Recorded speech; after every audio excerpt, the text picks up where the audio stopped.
Hello everyone, welcome back to our channel. Today I am in the kitchen and I figured I'd bring you along with me. I am making skinny peanut butter banana muffins. I have some Greek yogurt that is going to expire tomorrow that I need to use, so I figured I would bring you along with me and show you how to use that up making muffins. So let's go. To start with, you are going to need 2 bananas that are completely mashed. You don't want any chunks in these at all. I think it's easier to use a mixer to do this with, like a hand mixer.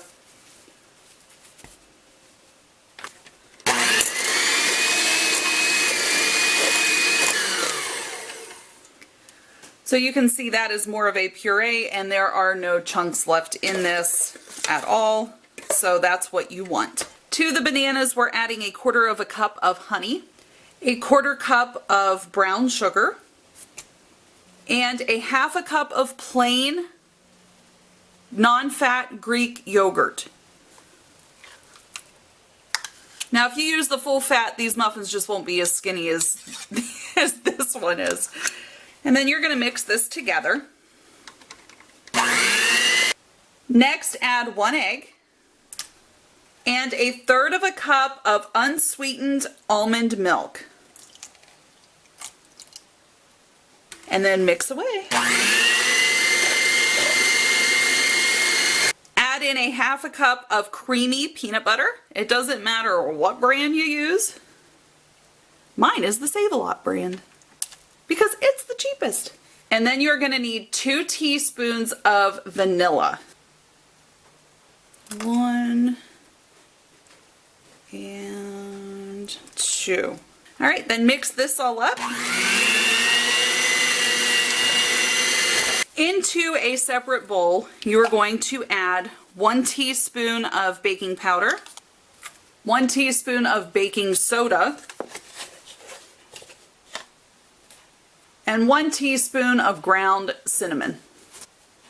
You will also need 1/4 teaspoon of table salt. And finally, 1 3/4 cup of flour. Now you can use white flour, whole wheat flour, either one of those two is okay for this, or you can half and half it. That's fine. Mix this all together, making sure everything is incorporated in this bowl. And then we're going to splash some of it out so that I can make a mess. Alright, then we're going to dump the dry ingredients into this bowl.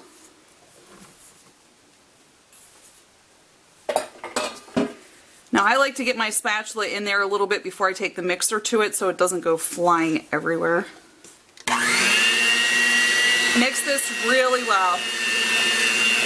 The final ingredient is chocolate chips. You can either put them in or let them out, but we love to add chocolate chips. Just a few.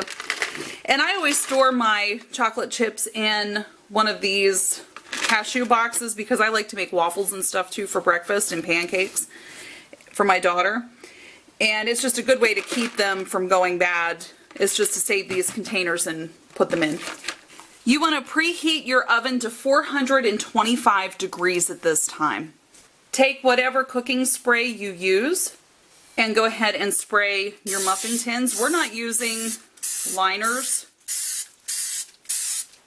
because these come out relatively easy. And then I just have a bigger spoon that I'm just going to spoon these right into. And these get to be huge muffins, guys.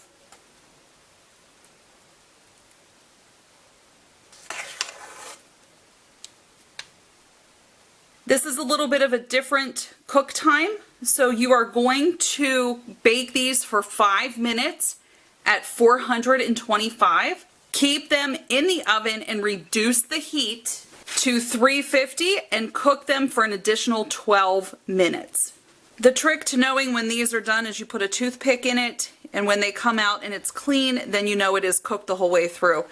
We're going to let these cool here for just a couple minutes and then we're going to transfer them over to a wire cookie rack. These muffins turn out perfect every time and they do not require like any muffin paper or anything like that, because they slide out relatively easy. And these are great. They freeze really well too. So if you can't eat all of them within a couple of days, freeze them. But guys, that's a skinny muffin for you. How is it? It's really good. Is it good? Mm-hmm. Would you eat it for breakfast? Yes. Would you eat it for lunch? Yes. Would you eat it for snack? Yes. And it makes your house smell so good. So give these a try. Let me know what you think in the comments below. Subscribe, hit that thumbs up button, and we'll see you again next time. Bye.